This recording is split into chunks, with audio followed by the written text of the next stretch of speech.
All right. Let's make sure we got everything going here. Welcome, everybody. Welcome. Thank you for waiting for us for a few minutes here. We've got a new unauthorized caucus, a new year, a new Congress, kind of. But then that's what we're here to talk about today. So we've definitely got some interesting things to cover. I am sitting here in the Phyllis Schlafly Library, and I'm going to go ahead and add in here Mr. Andrew Muller is joining me remotely. You'll pardon me as I continue to have Congress in my ear. There it is, Scott Perry. Okay. Oh, let's see. Andrew, are you there? Can you hear me? Let's see. What have we got going on here? Well, I'm going to wait for Andrew to join here. I think that he may be still getting some difficulties. Andrew, you can text me. I'm sure you can hear me. At least hopefully you can hear me. But let's get going here. You've all have waited for quite a while. I appreciate that. And yeah, there are some interesting things happening this week. Absolutely interesting. Andrew can hear me. See, this is the wonder of technology. He can hear me even though it can't work. Your camera is not on, so we're going to proceed until you get your camera going here, which I don't know what camera you're using because we're not in the same room together. But there it is. All right, everyone, you've seen enough behind the scenes. While Andrew gets his camera going, we'll pull him in for some perspective here. Welcome, everyone. Let me go ahead and remind you, thank you for joining us. Thanks for taking a couple of weeks off with us for the unauthorized caucuses here. I hope that you had a wonderful time with friends and family. I hope that your new year is beginning with a rejuvenated and refreshed sense of what to do, what we can do in our spheres of influence, what you would like to accomplish in this year.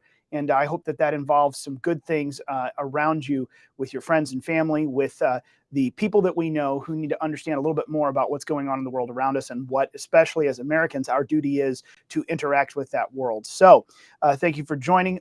If you are here already, hey, I see Mr. Andrew Muller over there. The camera is on, so we'll pull him in. But let me go ahead and say, do please go and follow us. You will notice us everywhere: Facebook, Twitter, YouTube. Obviously, if you're sitting on one of those, that's where we are. But we're also on Gab, we're on Parler, we're on Rumble, we're on Truth Social, we're on Telegram. You will find us across all these platforms. Wherever you prefer to get your news, to get your headlines, you will find us there. And you will find this video live broadcasting wherever live videos are found.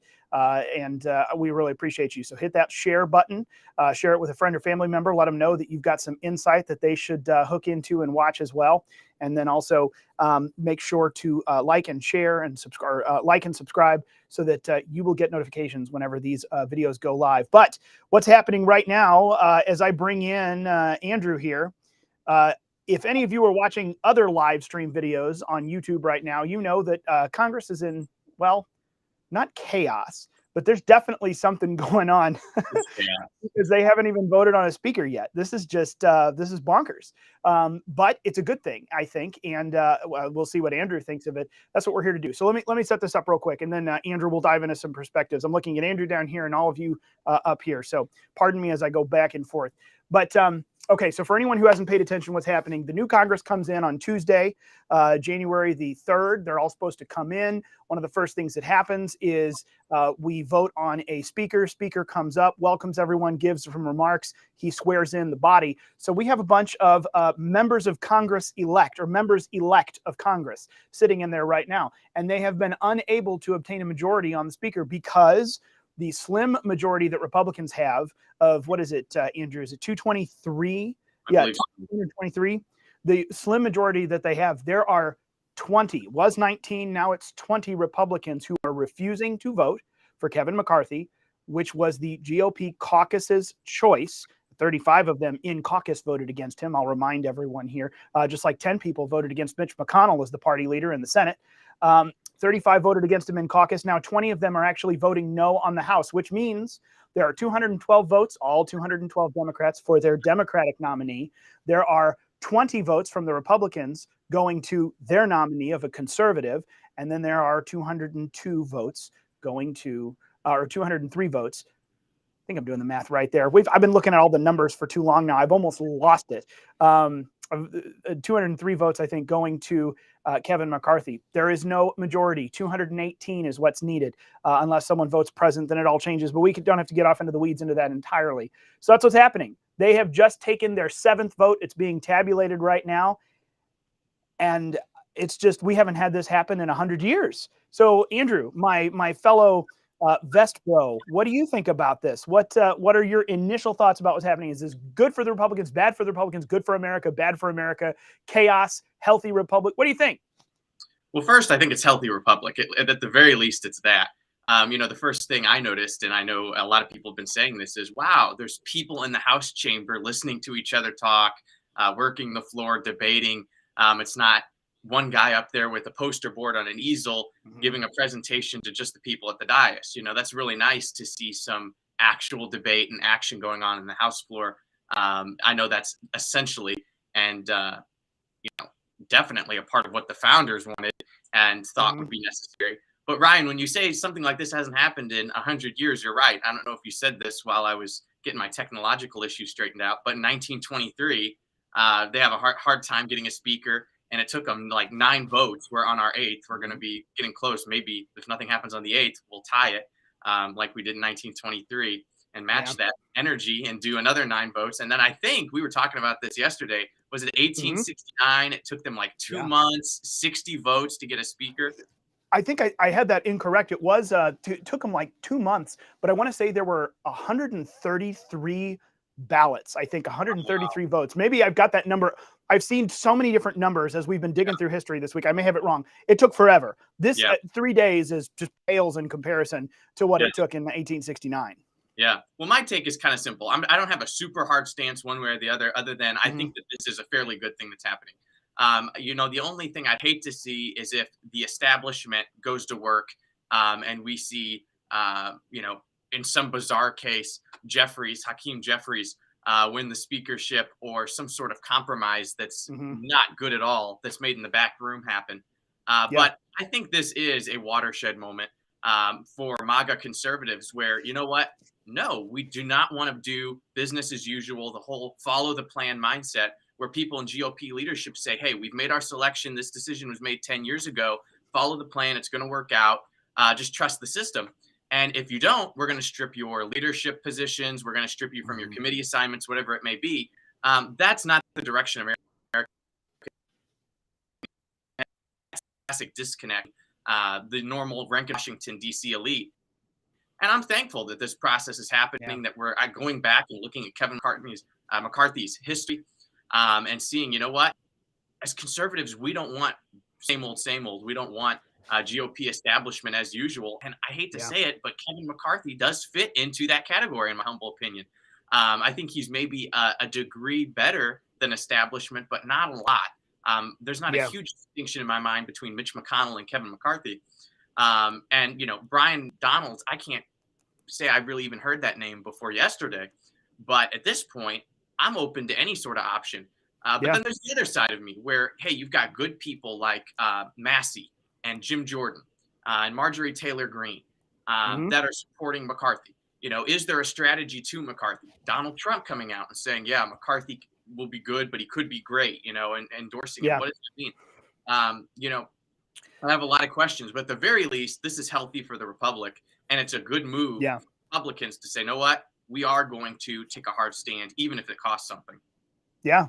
And I mean, you tapped on one of the very interesting things that has been progressing through this week. One of the reasons that I think a lot of people have had so many different questions is because there have been good conservatives on both sides of this. There are, you just mentioned there's Tom Massey, Jim Jordan, even Mike Johnson, Louisiana. Like there are so many people who measure up typically really conservative in our book who are falling on the McCarthy side of this vote. It's really interesting dynamic. And I know a lot of conservatives are saying, hold on, what is this? Who's being reasonable? Who's being unreasonable? Where's the practical line? Where do we hold the line? And that's one of the really interesting histories that we have here is, Phyllis Schlafly always had, as much as she was values driven and held the line on convictions, she always had a really neat corner on the market with being practical with her politics and understanding that there's a time and a place to make compromises with people and to make deals. And it's not ever in a bad way. You don't compromise on your convictions, but otherwise it's politics. You got to figure out how to work with people. And, I know a lot of folks are falling on that side of it, saying if we don't have the majority, we can't do anything. Why would we say I'll give up all of my power because I can't have exactly what I want? That's a valid point to go toward the side and say, I'll take Kevin McCarthy. It's better than having the Democrat. But then you look at it and say, well, if the establishment of the Republican Party has just moved along the same path, except at a slower speed than the establishment of the Democrat Party, what's even the point? Mightn't as well we just break this whole thing and have out the main issue? Because all we're doing is either more quickly or more slowly moving toward the same big government fate, the same doom for America. So there are 20 people that say, no, I'm sick of it. I'm done with this. If you're not going to actually change, and if you're not going to be really that much different than them as far as transparency goes, then I'm not going to vote for you. I don't care what letter is behind your name. It's like there are two really good points here. And I mean, I know that a lot of conservatives are even having this out still. I was talking with Ed Martin, our president, this morning for quite a while about this, and there's just a lot of points to be made. I can see both sides of it. But again, I think, and what we were talking about this morning, I'll agree with you on the points. This is good. This is healthy for the House of Representatives. This is healthy for America. This is healthy for the system, for our republic, because this is what the House should look like. This is what Congress should look like. Everyone, all in one room, talking about, voting about, one at a time, one issue at a time, and having it on record. You have to stand up and say your vote on this singular issue. We cannot move past it to another issue until then. And that has become, I think, the biggest downfall of Congress. Not only is everything omnibused together, and we have all these riders of things that don't have anything to do with the defense spending bill, but it's hooked onto it, or it doesn't have anything to do with this appropriations bill, but it's hooked onto it. We need to stop doing that. One issue, talk about one set of issues, and then we need to have this debate out in the open. No more closed doors. And this, in fact, committees are fine, but committees are the same thing. It's just a smaller group of people, but it all happens transparently on camera. We get to see who says what. We get to watch the full-throated debate happen here. It's not like the debate happened, the deal was made, we all just come out, make a speech and vote.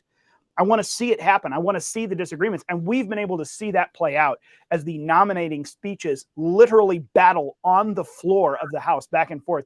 To me, this is one of the best exercises that almost anyone alive has ever seen from Congress, because this is how it ought to be, out in the open on a single issue, and everyone having to go on record, because now you and I know the person we voted for and sent to Congress, and everyone in America knows exactly what they're voting for, and they get to watch the dynamics of everything play out. This is the beauty of the screen. They didn't have this 100 years ago, which is kind of cool. We get to see the dynamics. It's not just who votes what way and what the tallies are, but there's an air in the room that changes. When someone switches their vote, you hear the gasp and everyone turns and looks. This is cool, and this is how Congress should work, because we get to see the whole thing played out. So I think this is good, and this is healthy for America. And frankly, I think the 20 are right to hold the line, because there's a point at which you got to say, hey, I'm not doing this anymore. And you can promise me that, oh, well, we'll do this and that. And yeah, but the whole point is we're accusing you of doing something different than you say you're going to do. So if you tell me, how am I supposed to believe that? What honest, concrete change comes? So, I mean, there you go. That's the synopsis for anyone who was wondering what's going on, and then kind of the two different perspectives. I figured you and I probably would agree, but this is interesting. So, well, first of all, let me say, for anyone listening who's like Andrew, hadn't heard of Byron Donalds, because he is new to Congress. I think he was first elected in 2020. So he was seated in 2021. Good man. He is a friend of ours, a friend of the Phyllis Schlafly organizations, and a good conservative. And I think that, honestly, I would love to see him as speaker. That would be kind of cool. He would be good. But I just love the fact that we've moved around so many different ones. I made this point this morning out of everyone saying, and I'm going to hand it back over to you because I have a quick question for you. But out of the two sides that have been debating, one interesting thing to note is that one side has been willing to compromise, the other one hasn't. And it's not the 20 who have been unwilling to compromise. They have nominated 3 different people now: Andy Biggs, and then Jim Jordan a few times, and now Byron Donalds a few more times. They've changed who they're voting for, which is pretty apparent that they have a wide range of options, just not Kevin McCarthy. But the McCarthy side of this equation has demanded him or nothing, him or nothing, him or nothing. They have done the same thing. There has been no compromise, whereas these 20 have offered kind of a myriad of different solutions that would make them happy, although apparently, even when concessions are made, supposedly they were last night, 20 of them still stood up and voted someone else, except Matt Gaetz, of course, nominated Donald Trump for speaker, which Ed has been saying on his radio show for a while. We've talked about that here. How fun would that be? That would be just exciting. So here's a question for you, and then I just any other thoughts you have. What do you think? Should Kevin McCarthy at this point step aside? Are we there? Is it time for that? I would love that to happen. So my opinion, yes, I would love to see Kevin McCarthy step aside and say, you know what, eighth time's not charm, and I'm going to step aside. They will fill that gap with somebody else, and I'm sure at this point it will be something far better than Kevin McCarthy that will be able to push over the edge. Will he do that? I do not think he will. I think he'll hold it out to the end. And unfortunately, my opinion is he probably will get it in the end. I hope that's not the case, but it seems to be. But I think it would be great if Kevin McCarthy would step aside, maybe somebody who is a little more established. You know, I'm using the word established, like they've been around a little longer, not establishment, could step in, or even Brian Donalds. Byron. Florida would be great. Sorry. But yeah, I think McCarthy should step aside. It's, obvious that this isn't going to work. And I think the left is loving this. They're loving embarrassing McCarthy. They love showing the so-called split amongst the conservative caucus. And they're going to have a field day with this. And the one thing that's allowing them to do that is Kevin McCarthy's stubbornness to continue to stay in. Now, here's something interesting. The way you say this, and this is one thing that I hear from a lot of people. Of course, we live in a world full of people who care too much what other people think, in my opinion. Is this, in fact, embarrassing for the Republicans? Does this look bad on Congress for them to not be able to sort this out?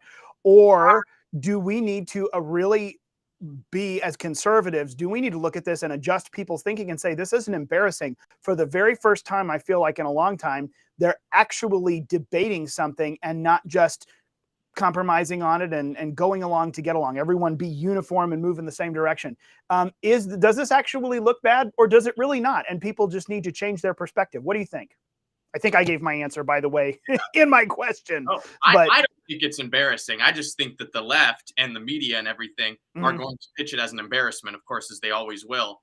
And as always, the elites at the top and the ivory tower folks look at this and think it's the biggest deal in the world. And then all the citizens are like, oh my gosh, they're so tired of it. Just do the right thing and move on. There's so many other issues on the agenda to tackle. So let's get past the partisan politics of it. Pick somebody who's conservative and good and move on to the issues. That's my take. So no, I don't see it as an embarrassment, but that's how CNN and MSNBC and all these guys are pitching it. And for Kevin McCarthy, an article about how embarrassing it was for McCarthy. So, no, I think it's a healthy constitutional republic at work.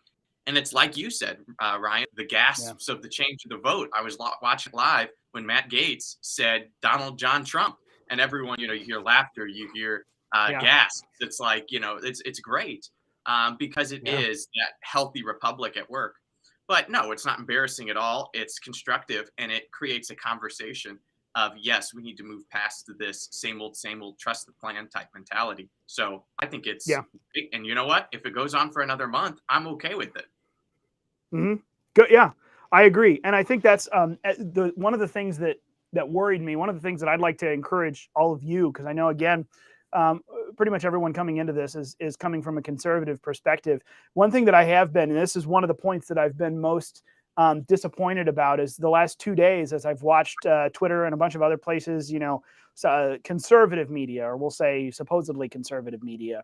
I've been very disappointed with the number of people who have immediately gone to what I would call an inclination of the left, which was to just browbeat people into line. Oh, come on, just get over it and do what you need to do. Well, you often say the exact opposite, and now you're saying the same thing that you always complain other people say, but it's because it suits you now. I mean, this is garbage. The only thing that's unhealthy is when debate is shut down from the lawmaking body, which is exactly what's being argued and fought about right now. I can't think of a more healthy thing for Congress to do, for the lawmaking, the legislative branch to do for our body, than to debate an issue to its finality and not just everyone get over it and fall into uniformity. I mean, to have this out is such an important thing.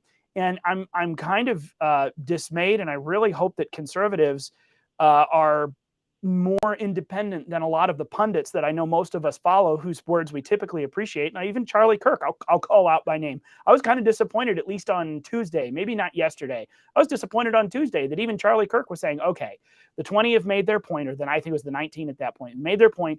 It's time to move on because without the majority, we fill in the blank. The same thing. And all I could think of was, for years I listened to Phyllis Schlafly talk about this is what I exposed in 1964. She always said the kingmakers, we get into a room, we make our deal, we move forward, and there's a selection, not an election. It's the same thing in Congress. We've made deals. We didn't have debate. There are agreements, not votes. It's all a show by the time it gets out into public. And if the legislative body can't do that, can't have that honest debate and then honest votes up or down where we all have to wait and watch each other do this, what's even the point? Why are they even there? We might as well just have the body of bureaucrats in the background making all these decisions. So I really want everyone to be encouraged. This is nothing to be embarrassed of. This is nothing to be shamed over. And there's a lot of pressure going on right now, especially even inside the Republican world. I think this is good. This is healthy. This needs to happen because the reality is there hasn't been,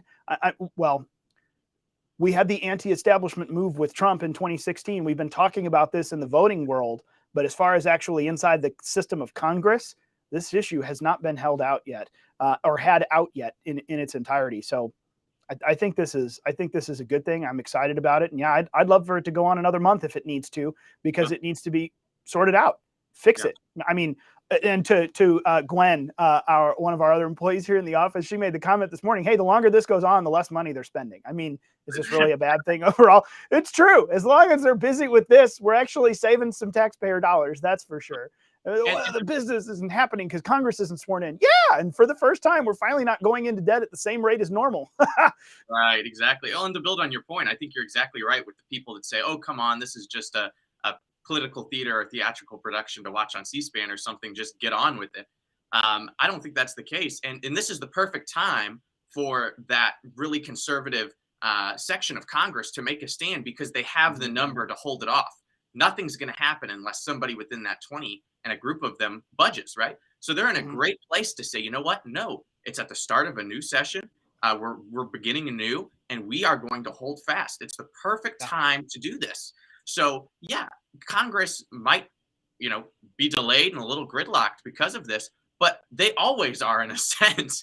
So why not take a hard stand for something when we have the opportunity to do it? And I think there's really no greater hill to die on than to say, as conservatives, it's time to move past the establishment status quo. And I saw somebody put in the chat, why not McCarthy? Well, it's not like Kevin McCarthy's a horrible human being that has this long track record that we can go through bullet points of things he's done wrong. Of course, there's been things we would probably disagree with, but it's just kind of this mentality that McCarthy has been, and somebody said this in the debates, I think it was Gates actually, selling shares of himself for the past 10 years because he wants to be speaker so bad. And anybody that's been in the system that long and wants something that much, it raises an eyebrow. And, we've gotten to a day and age where the deep state is so deep that it's time to look at other options. And Kevin McCarthy's been the minority leader for many, many years. And, I'm kind of over the whole seniority bit. So I think it's time to pick somebody who's going to be a America first, pro-America, independent, and break the party line every once in a while and vote for the American people. And I'm not convinced that that's Kevin McCarthy. So, hey, to the 20, now 21, with our one friend who voted for Donald John Trump, it's a good fight. And I think it's worth taking the weeks or the months to make the statement if you win or lose. Yeah. And I am by the way, I currently apologize if I stumble on my words because I've got the house running in one ear and you running in the other ear in my head. And here we go. See, they've just concluded. Another one has ended. And they are renominating Kevin McCarthy for Speaker of the House. So we're going again. Here comes round, what is this, number 8? This round is number 8. I have it off. I'm going to go ahead and mute this now because someone's about to make a speech. But I was going to say, what I want to draw people, because we should wind it down here, because the whole point is that people watch us because we're not nearly as long-winded as Congress. So we should keep up that reputation and wrap it up here. But what I want to point you to everyone, are two different videos I'm going to post here in the comments while we wrap it up. I think that two of the best out of all of the different parts of debate that have happened here, two of the best things that have happened. Chip Roy, one of his nomination speeches for one of his nomination speeches. The fact that I even have to say that makes me smile. I love it. But Chip Roy, one of his nomination speeches for Byron Donalds was just an excellent indictment of the establishment and a good point of like, this is why we are where we are, and this is why it's worth doing what the 20 of us are doing. And I don't know anyone who I haven't sent that video to who was kind of like, oh, Connor, what are we doing here? Who didn't listen to it and go, you know what, man, he's right.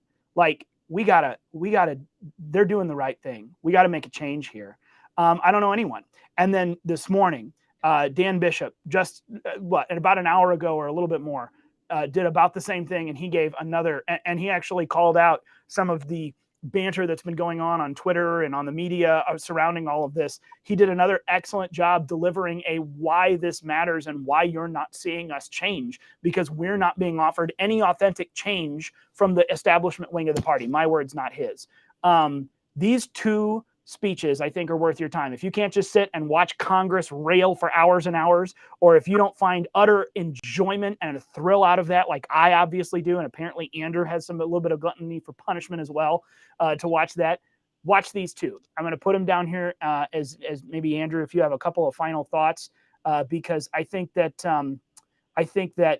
these two are probably good summations. If you're kind of wondering what's going on, is this really worth it? I've got a lot of conservative voices that are telling me this is a waste of time. We got to have the majority. We should be worried about what's going to happen. There's a time to take a stand on principle. There's a time to make some deals and move forward with the majority. I think this is a time to stand on principle. I think Chip Roy and Dan Bishop of North Carolina made two excellent pitches for why that matters, and I would love for every American to see it. If you don't watch anything out of the congressional debates, watch these two. Do me that favor. It's about 10 minutes total between the two of them, I think. And you'll see, I think, why this matters so much, and I believe that you will tend to agree. So watch it and share it with your friends. Andrew, what do you think? What do you want to leave us with?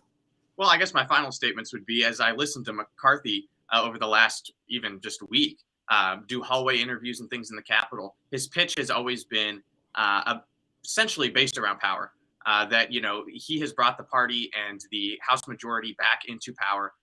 And it's very kind of power central and majority central. And that's his narrative in many ways. It's about having power, keeping power, and sustaining power, rather than standing on principle and getting things done. Mm-hmm. And as a Lord of the Rings fan, I can't help but think about that just kind of that the movie casts about our corrupt, it's a dangerous thing. And we've seen so many times Republicans have the House, the Senate, the presidency, and nothing gets done. So you know what? It's okay to have power for just one session and get a lot of good things done and think, you know what?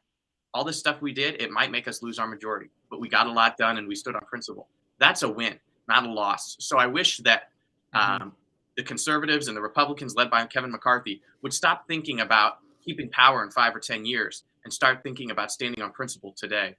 And I think that would get us a lot farther, and we can go to bed with a clean conscience.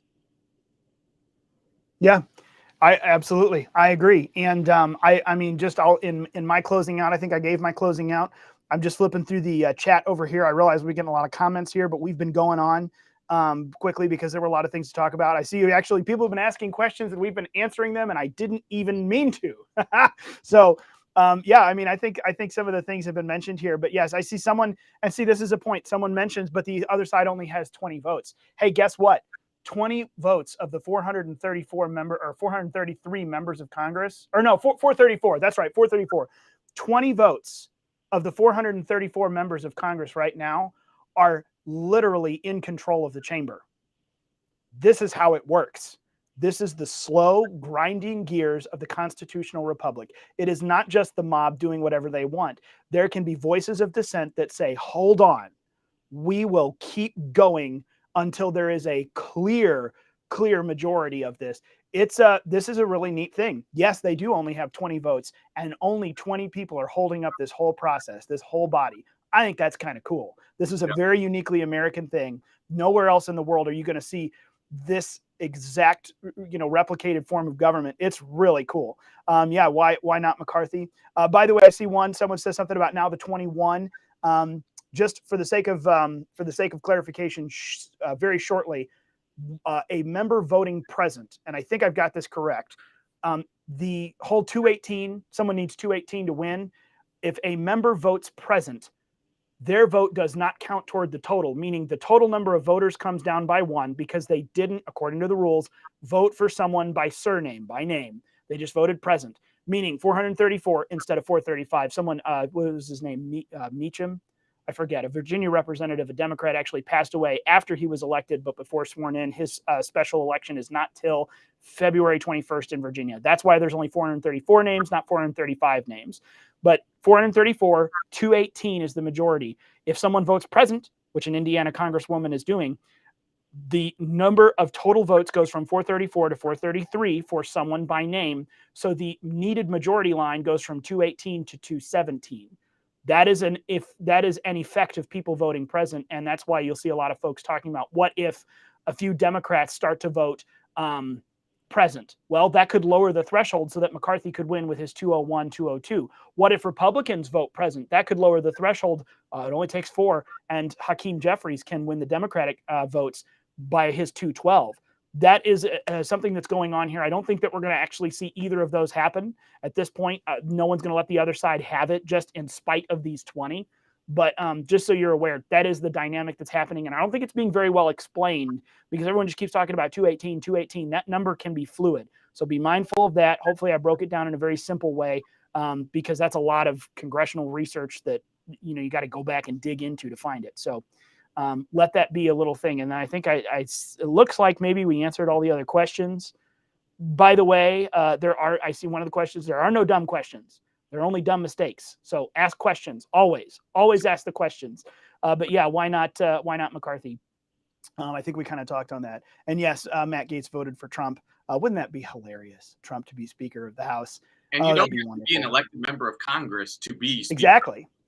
Well, and this kind of proves it. Another super off in the weeds that I'll bring up, the Speaker of the House is really supposed to be a nonpartisan leader or a guide for the House of Representatives. That's why there is a majority leader, and the majority leader is not synonymous with the Speaker of the House. The Speaker of the House typically is a member of the majority, but the majority leader is the one who leads the party. The minority leader leads the other party. The Speaker of the House guides the process. Really, it's kind of supposed to be more of a nonpartisan thing than not. And this is kind of a reminder of that. It's become hyperpartisan, but really that's why this vote happens before even the members are sworn in. This is just, you're the one who's going to bang the gavel and keep order. Kind of an interesting thing to step back and realize that that's not necessarily the party leader. The third most powerful person is supposed to be a facilitator of our legislative branch, not a partisan member of it. Although, they are both, but that's kind of an interesting thing to bring up. But I think that, go ahead. I think that takes care of our comments. So we'll go ahead and let people go. This has been a little bit of a longer one, but it's also been a little bit of a longer week in the House. Yeah. So we might as well we can't match their time. So as that keeps going, go below, check out in the chat or the comments, and we'll share them around. Please take a look at those 2 videos. I think they're worth your time. I think it will help to summarize what's been going on without watching hours and hours of congressional footage. And then if you're so inclined, go watch it. They're about to do the same dance for the 8th time. So go watch it. There we go again. And thank you for joining us. Andrew, thank you for joining me on location from your undisclosed location, somewhere there in the dark rooms, wherever you are, with that sheet behind you. I like it, though. And you'll notice I got up our Choice Not an Echo, Phyllis Schlafly, the original anti-establishment Republican. So thank you for joining us here. Thank you for being a part of the Unauthorized Caucus family, for joining us in a new year. Don't forget, like, share, and subscribe. Share this with a friend. Go hit the little notification bell on YouTube. Make sure you don't miss out on these. We will very much look forward to seeing you next Thursday for another Unauthorized Caucus. Same time, same place. Thanks, everybody. Thank you, Andrew. And good luck to the 20 members of Congress. Stand firm.